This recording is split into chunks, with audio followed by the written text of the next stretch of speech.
Welcome back to Life's a Mom. I'm Nicole, stay at home mom with a nanny, chef, a cleaning crew, and somehow I still feel like I'm drowning half the time. Yep, that's right. I basically have a starting lineup helping me, and motherhood still humbles me daily. I want to kick off season 4 with the honest truth because I know I'm not the only mom who feels like, shouldn't I have this figured out by now? Spoiler alert, I don't. I have help and I still lose my patience. I have help and I still forget the diaper bag. I have help and I still feel overwhelmed, insecure, and like I'm falling short. But that's the heart of the season because having help doesn't mean life is perfect. Having help doesn't mean you're falling or failing. It just means you're human.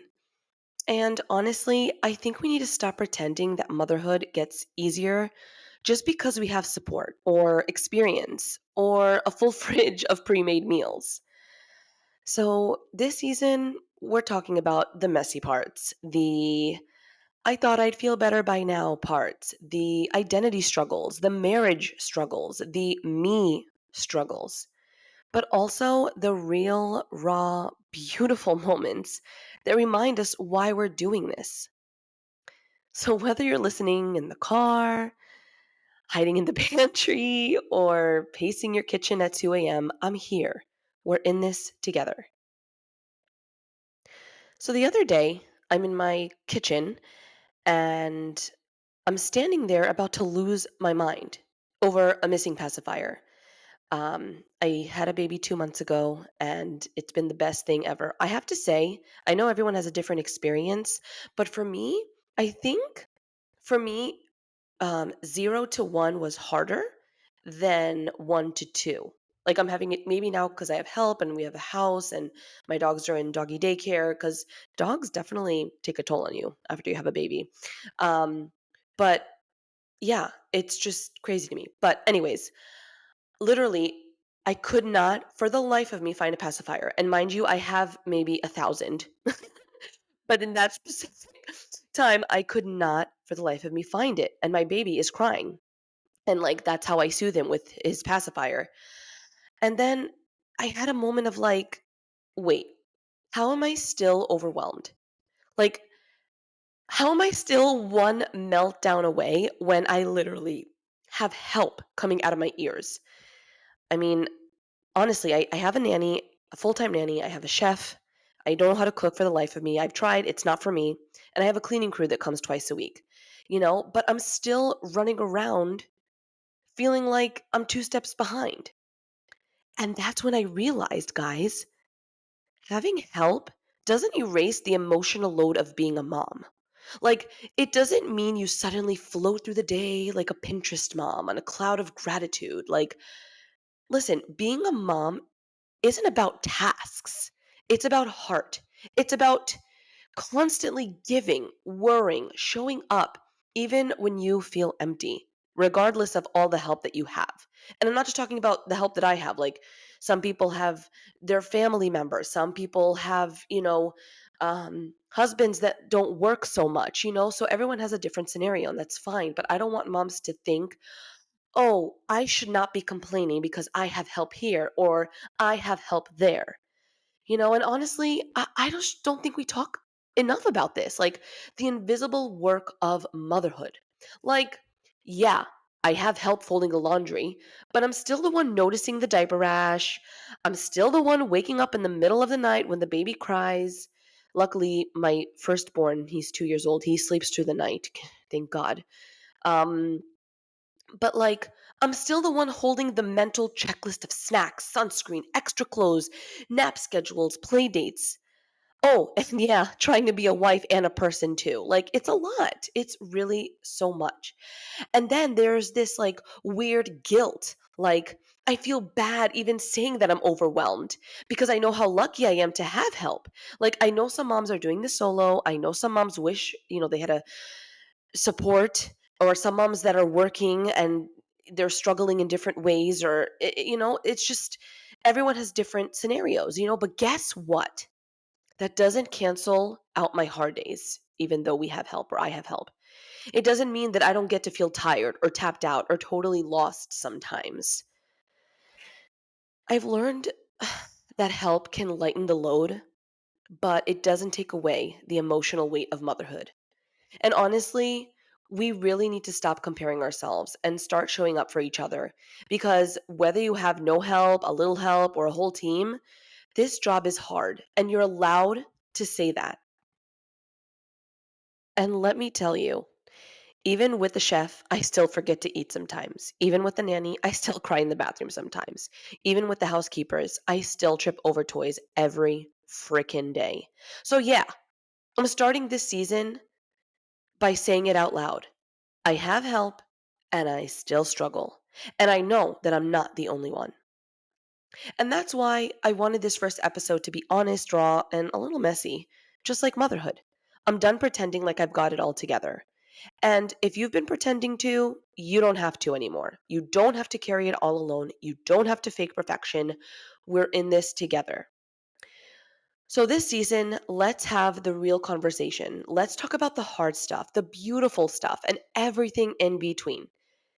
If you've ever felt like you're failing, you're not. If you've ever felt like you're alone, you're not. We're building a community here, not of perfect moms, but real ones. Speaking of real moms, I'm going to be real with you guys. With my second pregnancy, I definitely felt really down and I didn't know why. So, after speaking to my sister in law, Sarah, and doing a lot of research, I realized that I was really depressed. And sometimes that happens in pregnancy. And I did not know that. And apparently, well, not apparently, I did. I just didn't know it at the time. My sister in law is very good at this stuff, and she was able to tell right away that I was suffering from postpartum anxiety after having my first son, Owen. So I didn't realize it. But, she mentioned a few things to me. And for example, like whenever I would drop off my son, Owen, when he was a baby at her house, so I would have some time for myself, she told me like she would kind of look out the window to, I guess, show Owen, mommy's going to come back, say bye bye. But instead of seeing me drive off, I would sit there in my car. And she said it was for a good few minutes. And I remember that. I think I was so exhausted, burnt out, and just, it was a lot for me, especially as a first time mom. I didn't really know how to handle it. And people talk a lot about postpartum depression, but I feel that postpartum anxiety is not really spoken about as well. But it's a thing. And it really affects you. Like the anxiety really takes over you. Like every little thing would trigger me. I almost I tried going out with Owen, but it was hard for me. And in my head, I'm like, I gotta push myself to go out for Owen. But it was such a struggle, guys, that I felt like stuck. And I don't think it's that I didn't want to admit it. I just didn't see it. Sometimes we don't really see ourselves. And luckily, I had my sister-in-law who was there to support me, and though she wasn't doing it in a pushy way, like, she knew it, but she didn't say it to me. But she would say, "I think you're very sad," or, "I think, are you feeling this?" So having her really saved me, and I just feel so lucky to have had her, and I thought about it, and I'm like, when I initially started this podcast, it was before um, I had my second baby and before I get pregnant, I stopped doing the podcast because I was dealing with, the pregnancy and the nausea and, just being down and everything together, right? And we had a lot of big things were happening. Like now we live in Florida and it's great, like everything, all the boxes are put away. I mean, we've been here for about a year now, which is really crazy to think about. But it made me think like I have this amazing sister-in-law, and I always tell her this. She has her favorite color is purple, and she every time I see her, I do see sometimes like this purple aura around her. I don't know if you guys, some people believe in it, some people don't, but I do. And she just does have this purple aura about her, and she's just so special. And anytime I was going through something, whether I was had a hospital scare or whatever it was, like I always felt her purple energy. And like in a way, I want to be that for my listeners. I want to be that person where, like, if you're struggling or you're having a meltdown or you're just having a bad day, I want you to be like, I'm going to listen to my podcast and I want you to just hear my voice. And if I can help in any way, then I'm happy. Like, I've always said this, and I will say this once again, and many times more, probably, actually. But if I can just help one mom out there, then I've truly succeeded. So, I wanted to start pretty much season four and this episode about what I'm talking about because when I moved here, everyone in my community has a nanny, mostly. And I've met so many amazing moms in this community, and I've just built such a community. And I'm actually working on something on the side, which I'm really excited about, but I'm not ready to talk about it yet. Once it's done, I will announce it. Um, but it's just like they struggle too. And like I started talking to them, and they're like, yeah, like I have help, but it doesn't mean like I'm not struggling in certain ways. And, mentally, physically, emotionally, like it's still a lot. And I think part of the reason why I wanted to talk about this is because there's this weird thing that happens when you become a mom. And that's that people assume that if you have help, you shouldn't struggle. Like, well, you've got a nanny, right? Or you've got a chef. Like, what do you even have to complain about? And yeah, I've caught myself thinking the same thing. Like, Nicole, come on. You have no right to feel like this. But here's the truth no one really says out loud. Help doesn't fix your heart. It doesn't take away the mental load. It doesn't erase the worry, the guilt, the pressure that you put on yourself.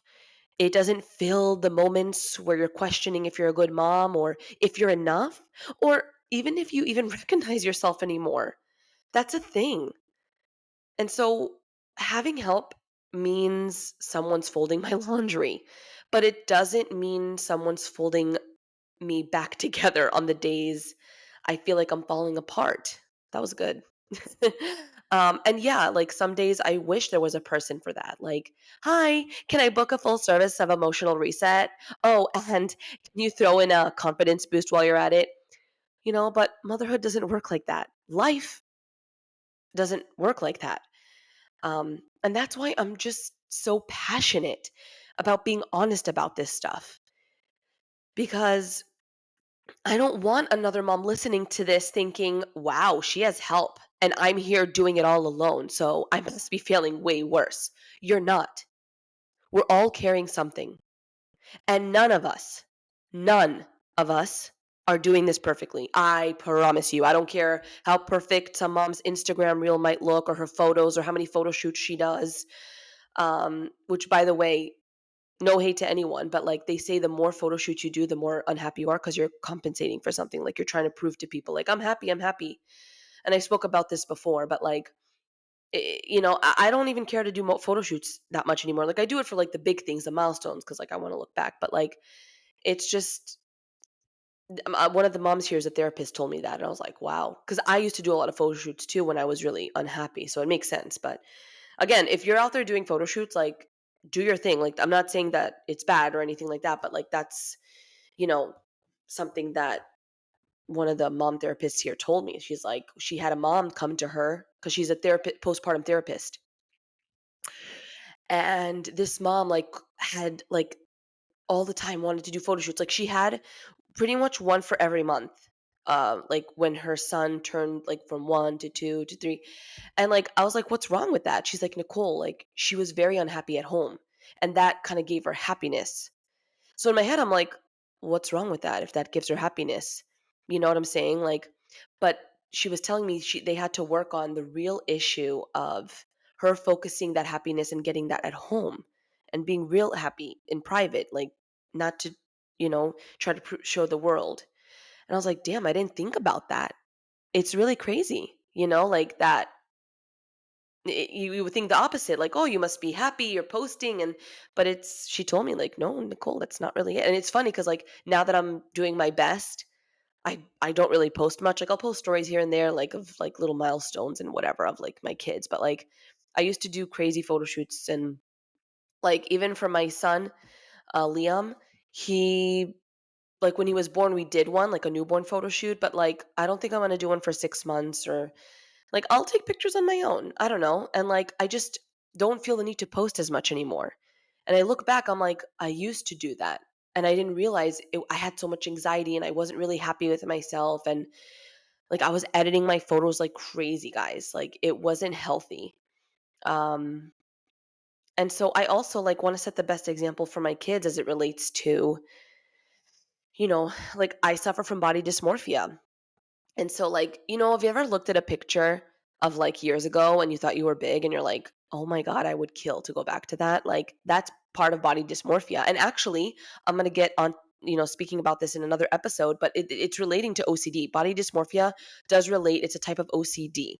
I've learned so much, guys. So get ready for this season. We have a lot to talk about. But, anyways, let's get back to, what I was saying. Um, so I just some of us have help in our house, some of us have help in our community, some of us have help in our faith, and some of us have no help at all and are still showing up every single day. And I think that's amazing. Like you have to give yourself grace. The truth is, it's not a competition. There is no prize for who struggles the most or who pretends the best. Motherhood is hard. Period. And honestly, life is hard. But we're not here to prove we can handle it alone. Though sometimes we feel like we have to. But we're here to remind each other that it's okay to need to break, to ask, to rest. That doesn't make you weak. And I feel like some moms feel like it does, but it really doesn't. And I am going to share a little story with you guys and give you like an example of, me. Like for me, I don't know why. Like, so I'm a stay at home mom and, I have all this help and I'm very grateful and all that. Um, and my husband works. He works from home. So it's nice to have him home. Like if I ever need an extra hand, which usually I don't, like when he's finished working and my nanny goes home, like he comes in and he does his thing and helps. But there was this one day I think I had to use the bathroom because I had a C-section with my second baby. And I don't know if like after giving birth and a C-section, it doesn't matter whether you had a C-section or had a natural delivery, but going to the bathroom after is one of the hardest things, at least for me. I almost feel like I'm going into labor again. And I did take stool softeners and I thought nothing can beat my labor and delivery experience in New York, but oh my God, I had the most amazing experience here. I had the best freaking doctor of life. I'm going to hold on to him forever. I love this doctor so much. My husband, we love him. We got him. He was so amazing, guys. I mean, I'm going to go into my labor and delivery experience in another episode, but he loves the Miami Heat. So we love this doctor so much. We went to get him a Dwayne Wade signed basketball, and he was so happy. He was like, oh my God. He came in on his day off to do my C section. That's how much of an amazing doctor I have. Love him, love him, love him. Um, but, anyways, aside from that, I was taking the stool softeners. I was home and I felt the need to go to the bathroom, but I was still constipated and I don't know why. Guys, I drank the prune juice, I took the stool softeners, I literally drank a half a gallon of water a day. But I was really, really suffering. And my husband happened to be, of course, when my body's like, you need to go to the bathroom. My nanny was with Owen. This is before he started camp. He's in camp now and he loves camp. Oh, I can't wait to talk to you guys all about this. I have so much to catch you up on. But so she was with Owen at the park with a bunch of his other friends from the community, and I was holding Liam, and I'm like, oh shit.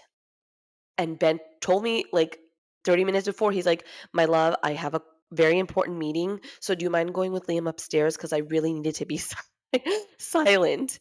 And I was like, sure, of course, baby, no problem. I took Liam upstairs, stayed in, I put him in his room. I put like, the little, how do you say, you lay them down on that mat and I forgot what it's called, a play mat, right? I guess that's what it's called.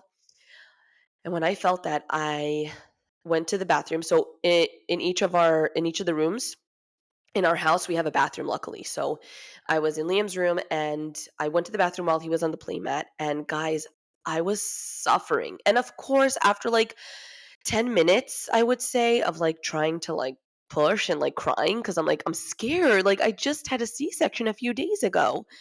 Um, Liam starts crying. He starts, like, really, really crying, and I'm like, "Oh my god, I'm not I can't do this." Like, it was giving me anxiety. So, I texted my husband, and I knew he was on this important meeting. I'm like, "Baby, I really, really need your help." He's like, "Where is, Vivi, our nanny Victoria?" We call her Vivi, Victoria. We love her so much. She is the best thing that's ever happened to us. Um, a side note, she is from Brazil and she finished her midwifery degree. She's delivered babies and everything. And then she transferred to Italy and did rotations for 2 years there. And she just is amazing. She knows everything about babies and kids. And she's amazing. We love her so, so much. She's part of the family. But aside from that, he's like, "Where's Victoria?" And I'm like, she's not here." It's because she was with Owen. And so I was like, "I don't know, but is there any way you can hold the baby? Is there any way at all?" He's like, "Oh my God, baby." Like he's texting me and he's trying to like focus on the meeting. So my husband is this awesome and he's this amazing. He takes Liam and holds him during the meeting. And it worked in his favor because everyone on the meeting, I think there was about 30 people, they were like, "Oh, he's so cute." Da, da, da, da, da." Meanwhile, I was on the shitter. So but luckily like it came out and I was fine. And sorry if this is TMI, but again, no such thing as TMI. Like we're moms, we talk about it all. Um but it worked out, but, like, I had to ask for that help, and as much as I didn't want to bother my husband, I had to ask for that help, and luckily I did, and it worked out. So, just to show you, like, sometimes we feel like we don't wanna ask for help in certain situations, but it's important to ask because, like, it doesn't show weakness, it shows strength and that you're confident enough and you know that you can ask for that help, you know? If there's one thing that I've learned, it's that we put so much pressure on ourselves to be everything for everyone. We tell ourselves we're supposed to do it all with a smile, and if we can't, then something's wrong with us. But what if nothing's wrong? What if it's just hard? And what if admitting it's hard doesn't make you weak? It makes you strong enough to be honest about what this really is. Motherhood is beautiful. Motherhood is sacred. And motherhood is hard. And it's okay to hold all of that at once. So before I wrap this up, I just want to remind you it's okay to ask for help. It's okay to need help. And it's okay to have help and still feel like you're figuring it all out. Thank you for being here and I'm so glad you're back for season 4. I'll see you next week and I can't wait for all the honest, messy, beautiful conversations we're going to have because life's a mom and we're doing it all together.